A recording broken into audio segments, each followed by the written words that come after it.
God told Joshua, "Have I not commanded you? Be strong and courageous. Do not be frightened and do not be dismayed. For the Lord your God is with you wherever you go." Joshua means Jehovah is salvation. It's like a sneak peek into what the book of Joshua is all about. We see God's faithfulness, power, and justice.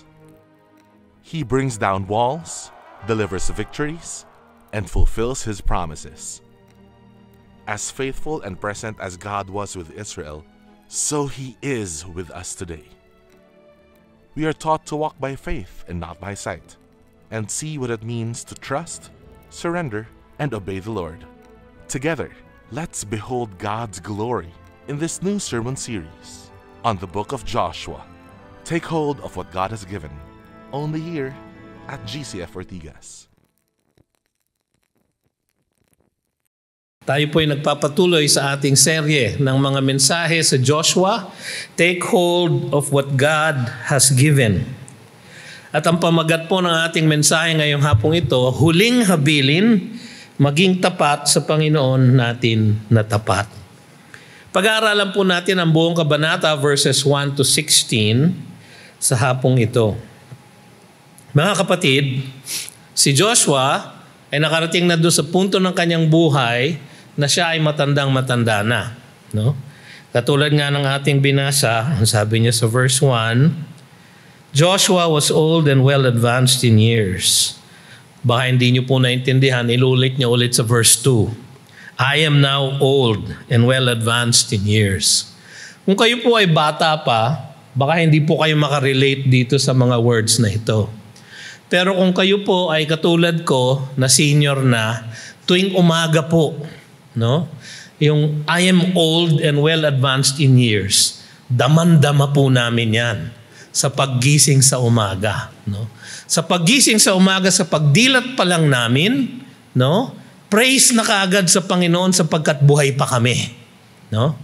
At sa aming pagbangon, siyempre, unti-unti, dahan-dahan, gugulong sa gilid, tutukuran ang gilid ng kama, at saka dahan-dahang tatayo sa kama bago dahan-dahang tatayo sa aming mga paa. So, ganun na po.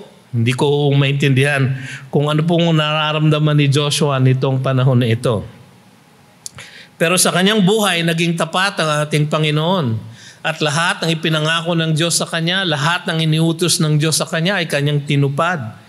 At sa kanyang pananakop ng lupang pangako, nakita niya ang katapatan ng Diyos. Kaya ito ngayon ang kanyang huling abilin. Part 1 po ito, chapter 23. Yung pong part 2 ay chapter 24, ang ating pag-aaralan po next week. No? Sa chapter 23 po, ang kanya pong munang kinausap ay ang mga pinakamalapit sa kanya. Ang kanyang mga pinuno, mga kapwa leader na kasakasama niya sa haba ng panahon ng kanilang pananakop ng lupang pangako. Maraming taon na ang nakalipas pagkatapos bigyan ng kapahingahan ang bayang Israel mula sa kanyang mga kaaway. Kaya yung pong sabi sa verse 1, a long time afterward, when the Lord had given rest to Israel from all their surrounding enemies. Alam po natin sa chapter 11 verse 23, ang sabi doon, so Joshua took the whole land according to all that the Lord had spoken to Moses, and Joshua gave it for an inheritance to Israel, according to their tribal allotments, and the land had rest from war. Matanda na si Joshua. Sabi nga sa verse 2, I am now old and well advanced in years. Kanya pinatawag ng lahat ng pinuno muna ng Israel at kanyang kakausapin, kanyang pagbibilinan. Kung kayo po, alam nyo na ang malapit na ang pagdating ng inyong pag-graduate sa langit. No? Kung kayo po, biyayaan ng Panginoon. At malaman nyo na kayo ay malapit na siguro dahil sa katandaan na rin o dahil sa advanced in years na rin po kayo. No? Meron pong mga ganyan na binibigyan ng biyaya ng Panginoon na medyo naaabangan na ang pagbitaw. ang pag-graduate, no? Si Joshua po ganon. Ang tansya ng iba, 100, alam natin sa end ng chapter 24 na si Joshua ay namatay ng 110 years old. Alam natin nung pagpasok nila sa pagtawid nila sa River Jordan, ang kanyang edad noon ay siguro nasa 80, 85, no? Kasi alam natin na si Caleb na kanyang kakontemporaryo ay 85 years old. So siguro magkasing edad sila. Magmula noon hanggang sa punto na ito ay maraming panahon na ang nakalipas. Alam din natin na 7 years ang kanilang ang haba ng panahon bago nila natapos ang occupation ng Promised Land, no? So ang tansya ng iba, 7 years plus maybe another 17 years or 24, 25 years, magmula sa end ng chapter 22 hanggang ngayon sa verse 1 or verse 1 ng chapter 23, yung pong pagitan na yon ay mga 17 and a half years. So after a long time, matanda na si Joshua, kanyang tinipon ng mga leader ng bayan upang paalalhanan sila ng dakilang katapatan ng Diyos, upang hikayatin silang manatiling tapat sa Kanya at bigyan sila ng babala tungkol sa kahihinatnan ng pagiging hindi tapat. Alam ni Joshua, sila ngayon ay nasa kapayapang estado ng kanilang bayan. Lahat, wala nang kaaway, wala nang gera, matagal na panahon, 17 and a half years siguro, na wala na silang mga gera. At dahil doon, siguro sila ay nagkaroon ng konting prosperity, naging payapa ang kanilang ekonomiya, lumalaki na ang kanilang mga anak, tumatanda na yung mga pumasok sa Promised Land, at naging payapa na ang bayan. Kung minsan po mga kapatid, kapag tayo ay steady na, okay naman ang buhay, parang walang problema, diyan nagkakaroon ng mga pagsubok. Sa ating pong pagbubuhay Kristiyano, sa ating buhay espiritual, inhalin tulad natin ang pananakop ng Promised Land, ang kanilang pagbiyahe through the Promised Land sa ating buhay Kristiyano. So ngayon, payapa sila sa ating buhay Kristiyano kung minsan, kung kailan tayo payapa na, kung kailan tayo maayos na, saka nagkakaroon ng mga pagsubok. Mga kapatid, kaya inisip ni Joshua na pagbilinan. Una, paalalahanan ang mga leader ng Israel ng katapatan na ang katapatan ng Diyos ay wagas. Ang katapatan ng Diyos ay wagas. Una, sa pagkakaloob ng kanyang ipinangakong lupa sa Israel. Yung po ang sabi ng verses 3 to 5. And you have seen all that the Lord your God has done to all these nations for your sake. For it is the Lord your God who has fought for you. Behold, I have allotted to you as an inheritance for your tribes those nations that remain, along with all the nations that I have already cut off from the Jordan to the great sea in the west.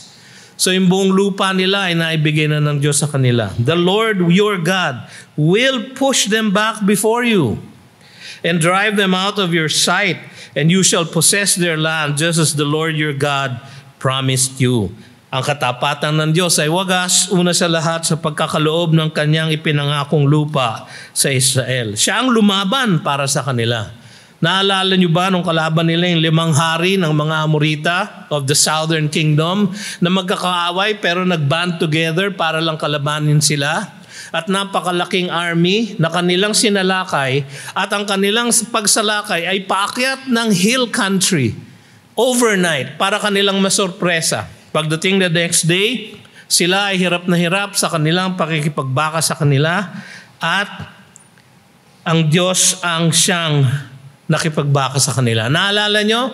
Nagpadala siya ng hailstones mula sa langit.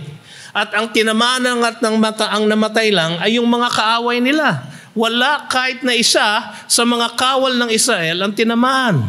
Dahil ang Panginoon ang nakipaglaban sa kanila. Naalala nyo na pinatigil niya ang paglubog ng araw.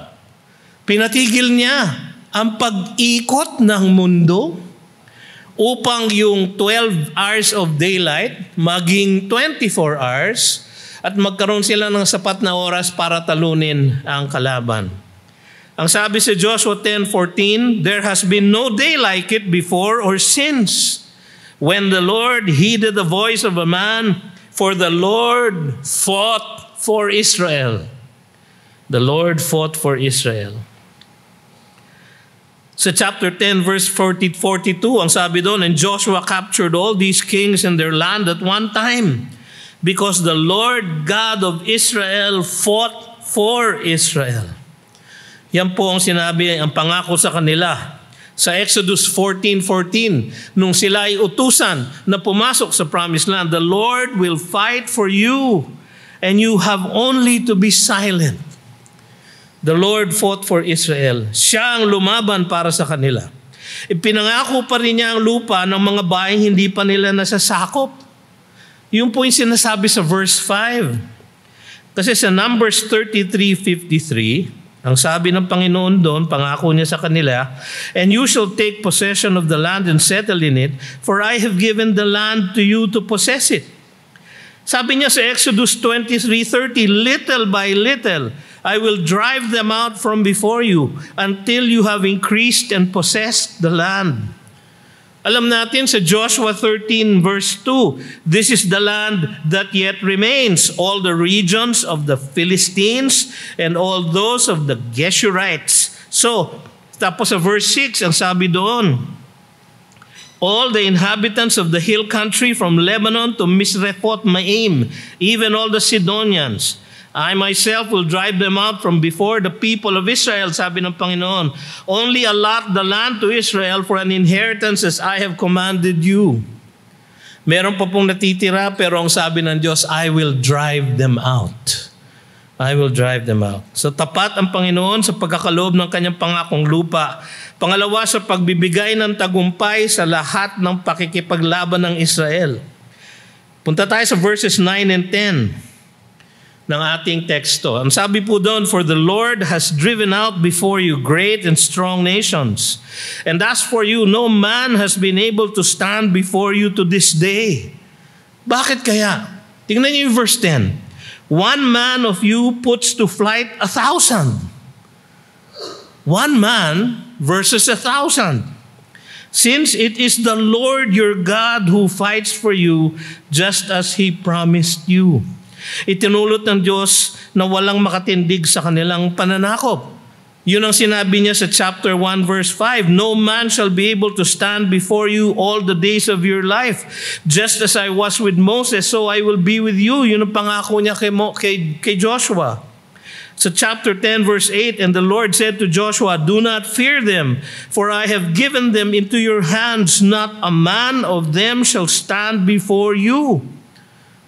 Sabi niya sa chapter 21 verse 44, and the Lord God gave them rest on every side, just as He had sworn to their fathers. Not one of all their enemies had withstood them, for the Lord had given all their enemies into their hands. Ganyang katapat ang Panginoon sa Israel. Itinulot ng Diyos na walang makatindig sa kanilang pananakop. Itinulot ng Diyos na rin at naging pambihira ang lakas ng kanilang puwersa. One man will take to flight 1,000.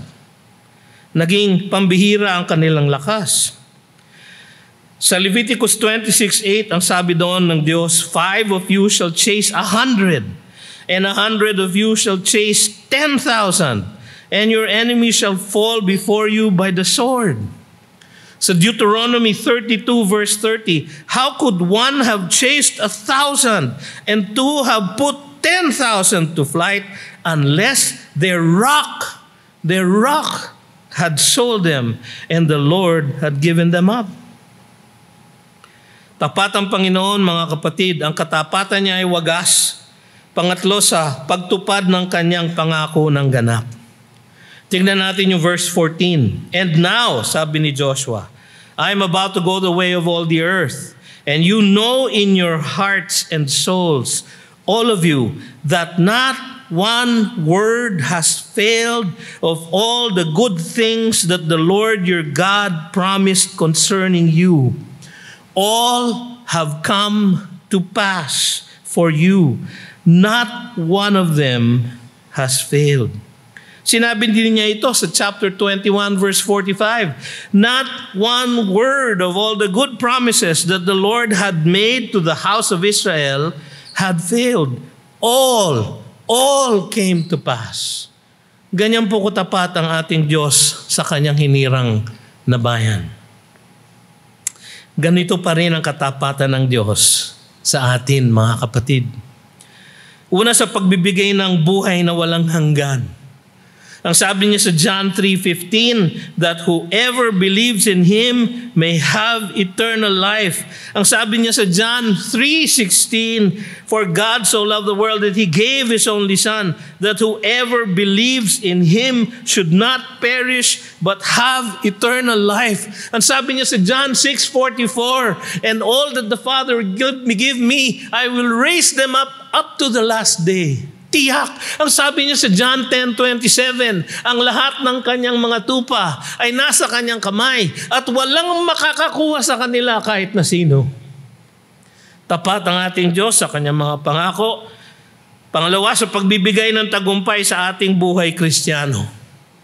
Alam nyo na siya pa rin ang lumalaban para sa atin. Siya pa rin ang nagbibigay ng tagumpay para sa atin. John 8:31, what then shall we say to these things? If God is for us, who can be against us?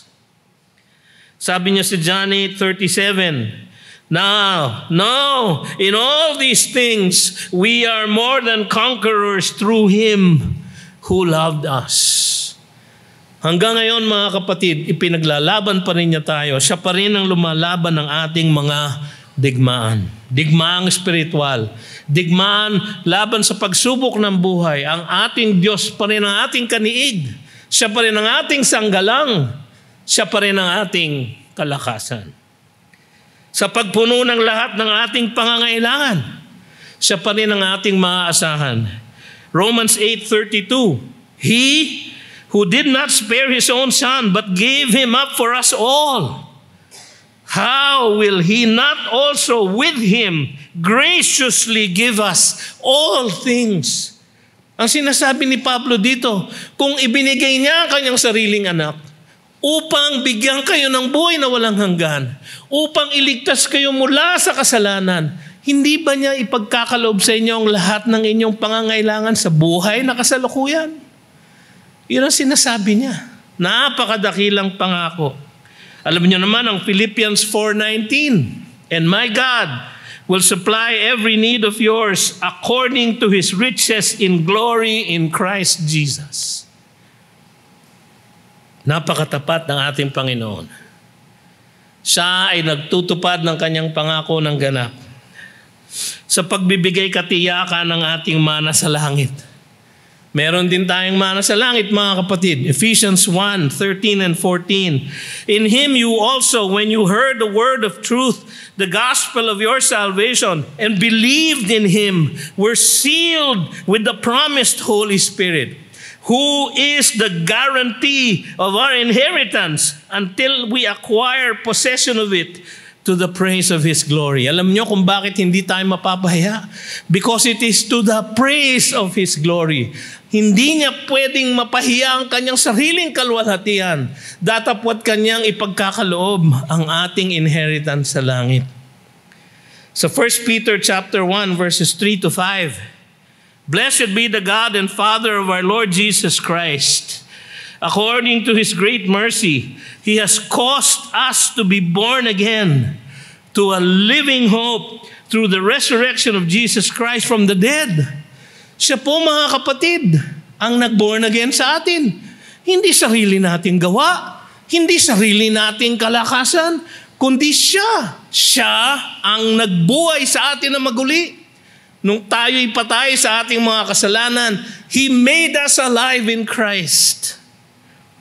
Tapos ang sabi sa 1 Peter chapter 1 verse 4, to an inheritance that is imperishable, undefiled, and unfading, kept in heaven for you, who by God's power are being guarded,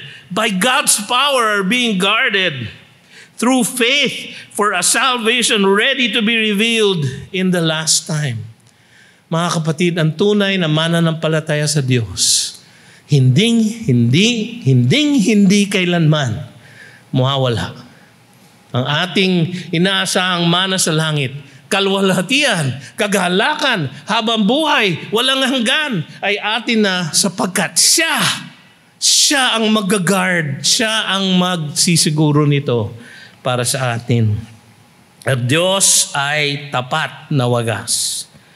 Kaya naman mga kapatid, ang katapatan natin ang kanyang inaasahan. Ang katapatan natin ang kanyang inaasahan. Siya'y tapat. Datapwat tayo dapat maging tapat din sa kanya. Tapat saan?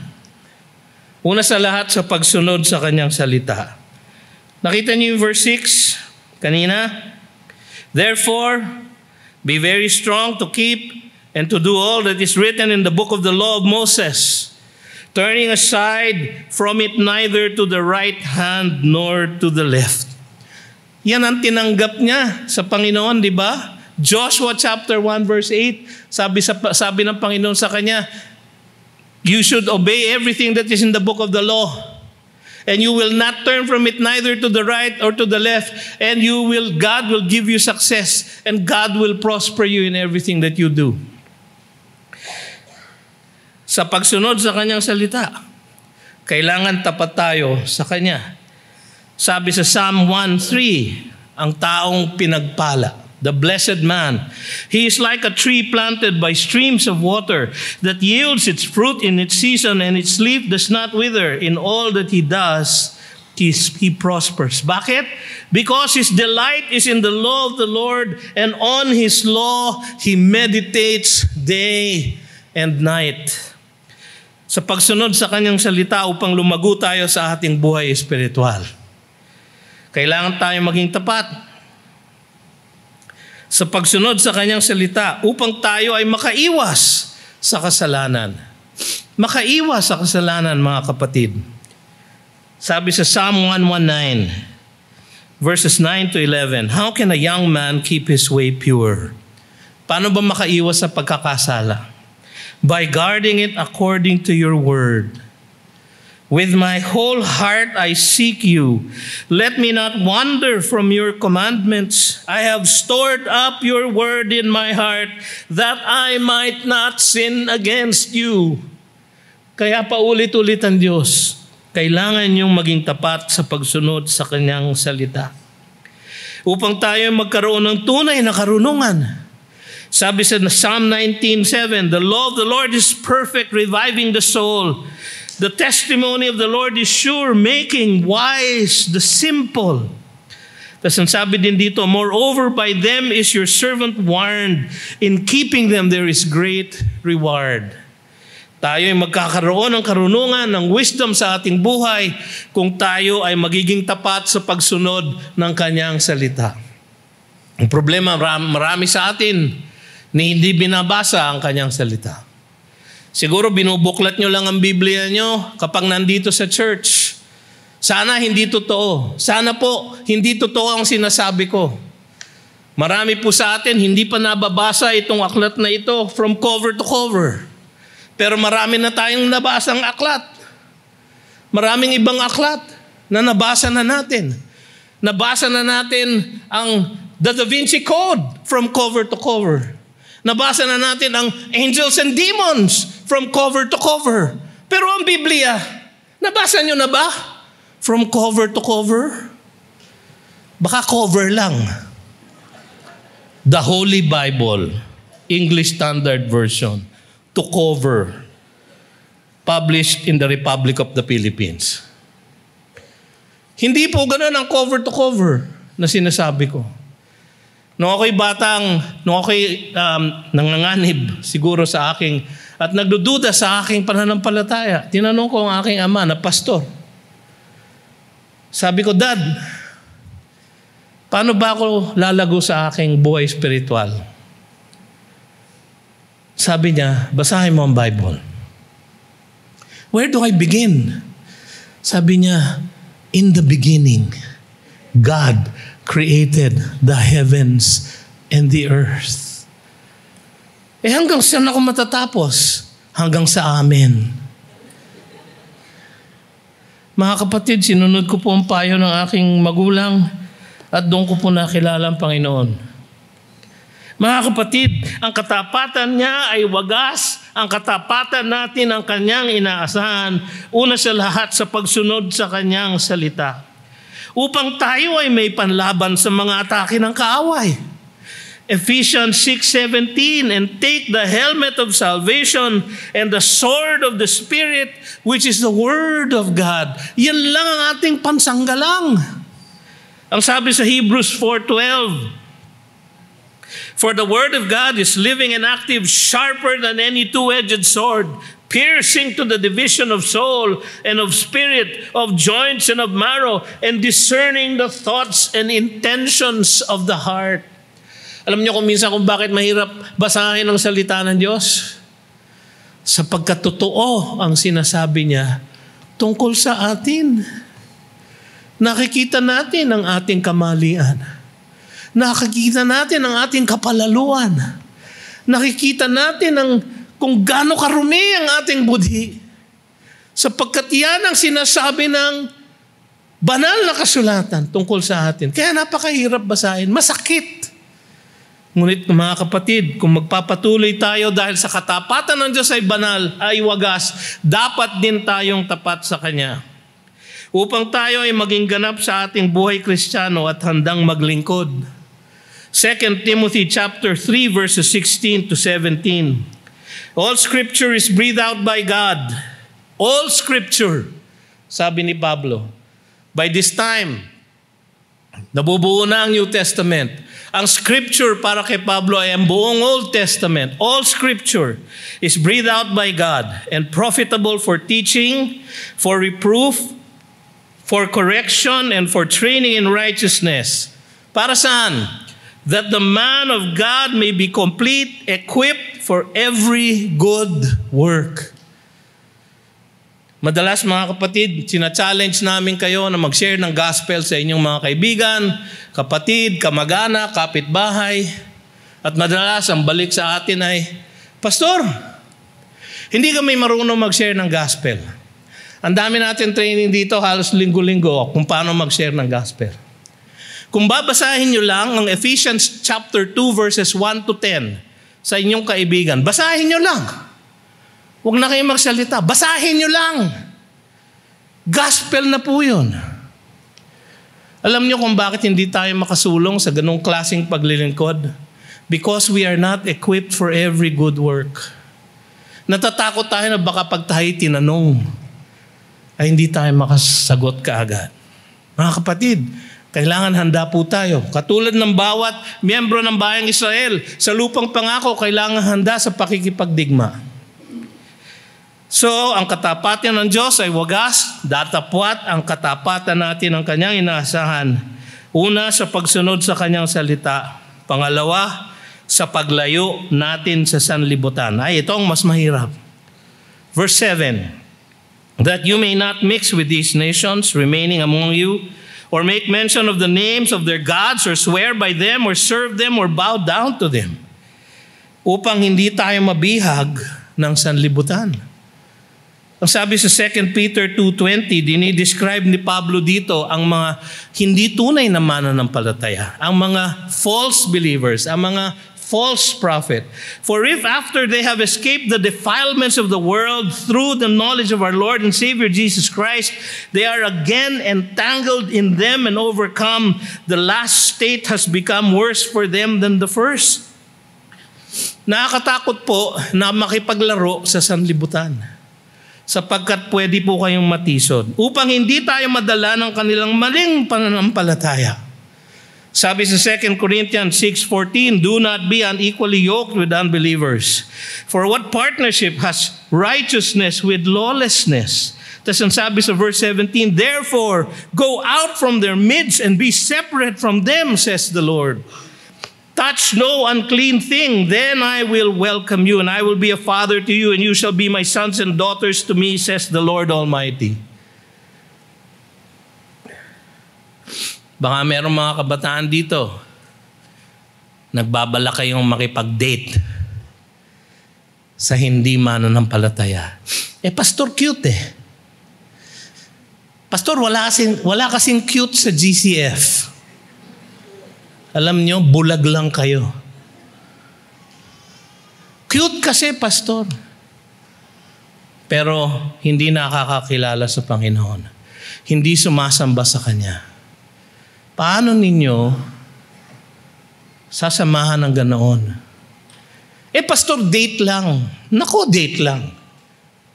Bago kayo makaporma, hindi na date yan. Mamaya holding hands na. Mamaya engagement na. Mamaya kasala na. Ay, hindi ko kayo ikakasal. Kung ikakasal nilang kayo sa hindi mananampalataya, bakit ko kayo isusuong sa gulo? Sabi ng Biblia, separate from them. Upang tayo ay manatili sa pag-ibig ng ating Panginoon. 1 John 2:15-17, do not love the world or the things of the world. If anyone loves the world, the love of the Father is not in him. Naalala niyo si Demas, yung isang tapat na kasama ni Pablo? Sabi niya sa 2 Corinthians 4:10, and Demas, he left me because he loved the world. Mga kapatid, delikado po. Kaya ang taang bagbilin sa atin ng Panginoon, lumayo kayo sa sanlibutan. Huwag kayong sasamba ng Diyos-Diyusan. Pastor, magaling ako dyan. Hindi ako sumasamba ng kahit na anong imahen. Hindi po yun ang sinasabi ko. Baka ang sinasamba nyo ay ang cellphone nyo, ang Facebook profile nyo, ang Instagram profile nyo. Baka ang sinasamba nyo ay ang sasakyan ninyo na magara, na makinis. Baka ang sinasamba ninyo ang inyong karir, ang inyong trabaho, ang inyong kayamanan. Baka ang sinasamba ninyo ay ang inyong ipon sa bangko. Mayat-mayat, sinecheck nyo sa app nyo sa telepono kung ano laman ng bank account nyo. Pareho naman, hindi nyo naman binabawasan. Gusto ko lang makita. Parang source ng aking comfort. Mga kapatid, baka hindi na comfort, baka idolatry na po. Baka kayo ay may boyfriend, may girlfriend, na mas mahal pa ninyo kaysa sa Panginoon. At tapos hindi pa siya mananampalataya at kayo inilalayo sa pananambahan sa Diyos. Yun ang sinasabi dito. Alam nyo, naging patibong sa bayang Israel ang mga bayang karatig nila na hindi nila pinaalis. Sa mga kapatid, ang katapatan natin, ang kanyang inaasahan sa pagkapit natin sa Kanya. Tingnan nyo yung verse 8. But you shall cling to the Lord your God just as you have done to this day. Okay na kayo, sabi ni Joshua. Just as you have done to this day. Cling to the Lord. Kumapit sa Kanya. Yung word na cling dito, yung talagang kapit tuko. Alam niyo ba yung tuko? Yung mga bata siguro, hindi pa siguro nakakakita ng tuko. No? Baka narinig niyo na tuko. No? Ako po nakagat na ng tuko. No? Masakit. Tsaka lalagnating kayo. No? Yung tuko po, grabe kumapit po yan. Kailangan yung pasuin para bumitaw sa kanyang kagat sa inyo. Kaya ang sabi ng matatanda, kasama na pala ako doon. No? Kapit tuko. Ito, kapit sa patalim. Ang sinasabi niya. Cling to the Lord. Paulit-ulit itong inuutos sa batas. Deuteronomy 10:20, you shall fear the Lord your God, you shall serve Him and hold fast to Him. Deuteronomy 11:22, for if you will be careful to do all His commandment that I command you to do, loving the Lord your God, walking in His ways, and holding fast to Him. Deuteronomy 13:4, you shall walk after the Lord your God and fear Him and keep His commandments and obey His voice, and you shall serve Him and hold fast to Him. Alam niyo kung bakit paulit-ulit? Dahil tayo po, napakadali po nating bumitaw. Sabi ng isang hymno, prone to wander. Prone to wander, yun ang palagi natin ginagawa. My heart is prone to wander, Lord. Palagi tayo madaling bumitaw. Kaya ang Panginoon, siya ang nag-hold fast sa atin. Pagtuon ng ating pagtingin kay Kristo Jesus. Isang verse po na tinuro sa akin ng discipler ko nung ako'y high school. Hebrews 12:1-2. Therefore, since we are surrounded by so great a cloud of witnesses, let us also lay aside every weight and sin which clings so closely, and let us run with endurance the race that is set before us. Kailangan natin maging tapat. Looking to Jesus, the founder and perfecter of our faith. Sa ibang translation, fix your eyes on Jesus. Fix your eyes on Jesus. Palaging manalangin sa Kanya. Kaya sabi sa 1 Thessalonians 5:17, pray without ceasing.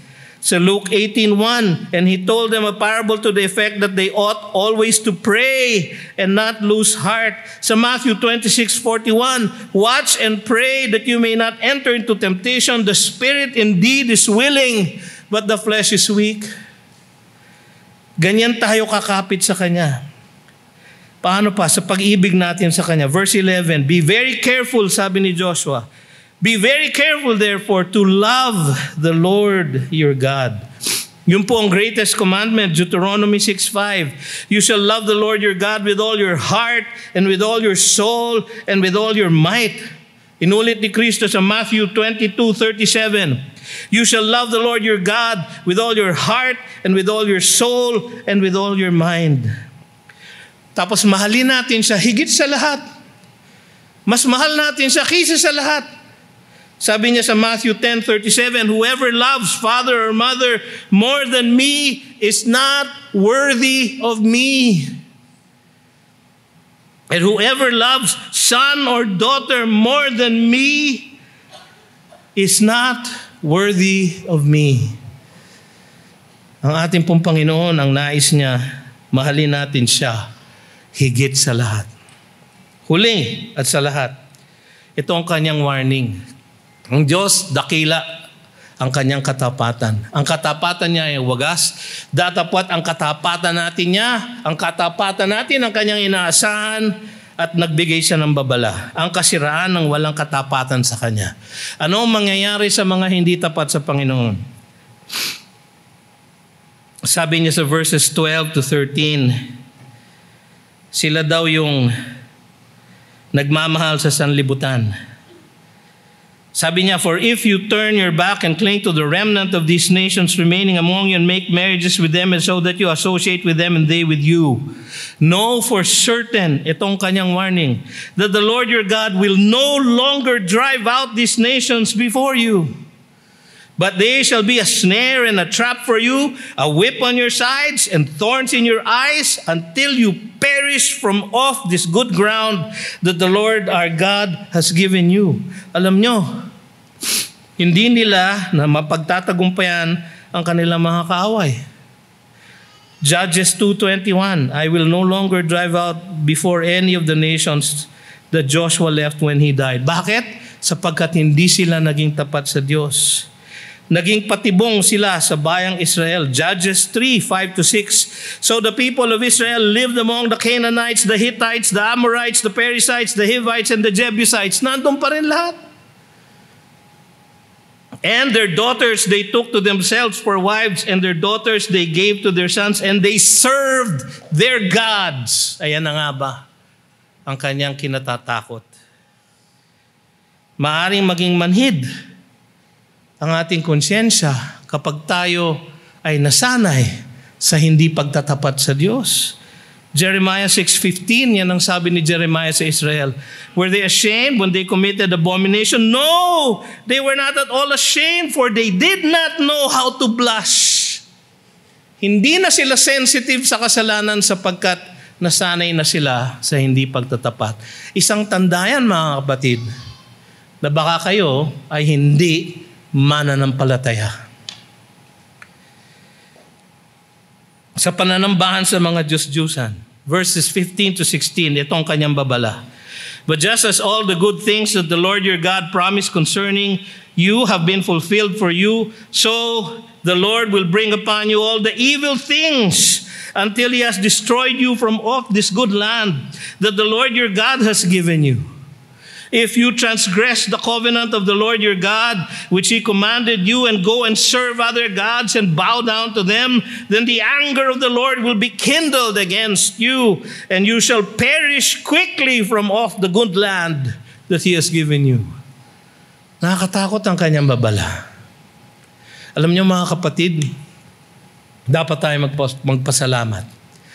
Sapagkat itong curse na ito, itong wrath na ito ng ating Panginoong Diyos ay ibinuhos na niya kay Kristo Jesus sa krus ng Kalbaryo. Datapwat ang lahat ng nananampalataya sa Kanya. Ang lahat ng tumanggap ng kaligtasan na Kanyang alok sa atin. Ang lahat ng tumanggap ng katotohanan na siya ay nabuhay ng isang perfect life at siya ay namatay ng isang atoning death. At dahil doon, He who was without sin became sin for us, that we may have the righteousness of Christ. Sabi nga nung awit, His robes for mine. Kanyang robes ang binigay niya sa akin. Yung basahan ko ang kanyang pinasuot ko sa kanya. Sinuot niya ang basahan na puno ng aking pagkakasala at ipinataw niya sa akin ang kanyang royal robes upang ako ay maging matuwid sa mata ng Diyos.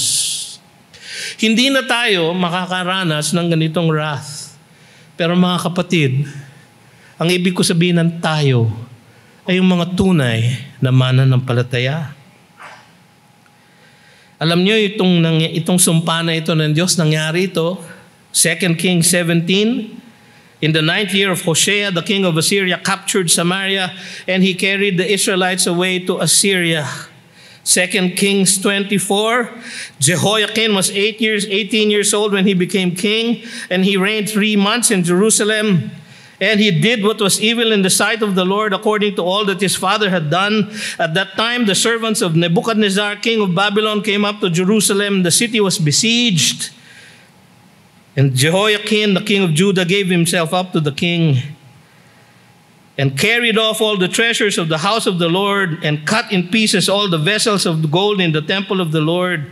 He carried away all Jerusalem and all the officials and all the mighty men of valor, 10,000 captives. None remained except the poorest of the people. So yung mga nasa north, na exile sa Assyria. Bakit? Idolatry. Yung mga nasa south, na exile sa Babylon. Bakit? Idolatry. Sapagkat hindi sila naging tapat sa kanilang tapat na Diyos. Mga kapatid, ang Diyos ang nakikipaglaban sa atin, siya ay tapat. Ito ang hamon para sa atin ngayong hapong ito.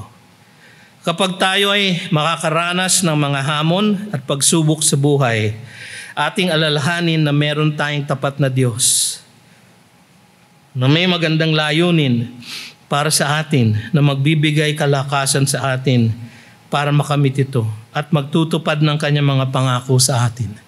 Alam niyo, itong sermon na ito ay para sa akin. Dahil po sa mga health issues na aking nararanasan, ako po, mga kapatid, aaminin ko sa inyo ay nanghihinang loob. Dahil sa nararamdaman ko na unti-unting nanghihina ang aking pangangatawan at ang lahat ng aking sakit ay lumalabas na. Pero ang wika ng aking asawa, kaya niya ako binigay sa iyo. Kaya ako ang naging asawa mo. Ang asawa ko po, doktora. Ang sakit ko po sa kidney. Ang asawa ko po, kidney specialist. O, kayo na. No? ito pong sermon na ito ay para sa akin. Naging tapat ang Diyos sa akin. Lagi siyang tapat sa atin. Katapatan ng karapat-dapat na tugon sa kanyang katapatan. Mahalin siya ng higit sa lahat. Maging masunurin sa kanyang salita at mamuhay ng hiwalay sa sanlibutan. Kailangan natin sa puso ang mga babala ng mga hindi magtatapat sa Kanya. Kailangan natin i-check ang ating sarili. 2 Corinthians 13:5, examine yourselves to see whether you are in the faith. Kailangan natin hanapin ang mga bunga ng Espiritu Santo. Galatians 5:22 and 23. Kailangan natin makita ang buhay ni Kristo sa ating buhay. 2 Peter 1:10-11. Therefore, brothers, be all the more diligent to confirm your calling and election. For if you practice these qualities, you will never fall. For in this way, there will be richly provided for you an entrance into the eternal kingdom of our Lord and Savior Jesus Christ. Kapag tayo ay magiging tapat sa Kanya,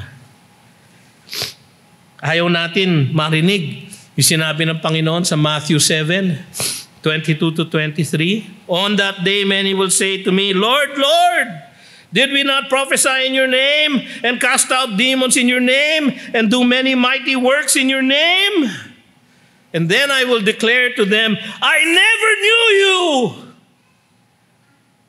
I never knew you. Depart from me, you workers of lawlessness. Ayaw natin marinig yun. Kailangan tiyakin na natin ngayon na siya ang ating sinasamba. Mga kapatid, mahirap talaga ang buhay Kristiyano. Kahit na tayo ay payapa na sa ating buhay, meron pa rin challenges. Kahit tayo ay ligtas na, kahit tayo ay membro na ng isang church na tinuturo ang Biblia, na tapat ang mga lingkod, na meron tayong mga kapatid na nagmamahal sa atin, mahirap pa rin. Ngunit tandaan nyo, ang Diyos ay tapat. Ang katapatan niya ay wagas. Kaya naman ang katapatan natin ang kanyang inaasahan. At siya ay naging babala sa kahihinat na ng mga hindi magiging tapat sa kanya. Ang ibig sabihin lang nun, kung hindi kayo tapat sa kanya, baka hindi nyo pa siya tinatanggap bilang Panginoon at tagapagligtas. At kung kayo na tumanggap na sa kanya, asahan ninyo na sa inyong buhay, spiritual, hindi niya kayo pababayaan. Tayo ay magwawagi. Tayo ay magwawagi. Nung ako po ay grade 3, pinaawit po ako ng aking teacher sa chapel service ng aming school, Philippine Christian University Union Elementary School. Pinaawit po ako sa aming chapel service. Naku, ang daming tao. Meron po kaming Wednesday chapel service. Pinaawit niya po ako doon. Hindi ko na po nakalimutan yung awit na yun. God hath not promised skies always blue, flowers strewn pathways, all our lives through. He hath not promised sun without rain, joy without sorrow, peace without pain. But God had promised strength for the day, rest for the labor, light for the way, grace for the trials, help from above, unending mercy, undying love. Tayo po'y tumayo. Tayo mananalangin sa ating tapat na Diyos. O Panginoon na makapangyarihan sa lahat. O tapat naming Diyos, nawa matagpuan mo kami, bawat isa sa amin na tapat sa iyo, sa lahat ng panahon, sa lahat ng siglo, magmula ngayon at magpasawalang hanggan. Kayo po ang maging katapatan namin. Sapagkat kayo ang lalaban para sa amin. Ang inyong kalakasan ang aming kalakasan. Ang inyong kapit sa amin. ang aming kapit sa inyo. Ang inyong pag-ibig sa amin ay pag-ibig namin sa inyo.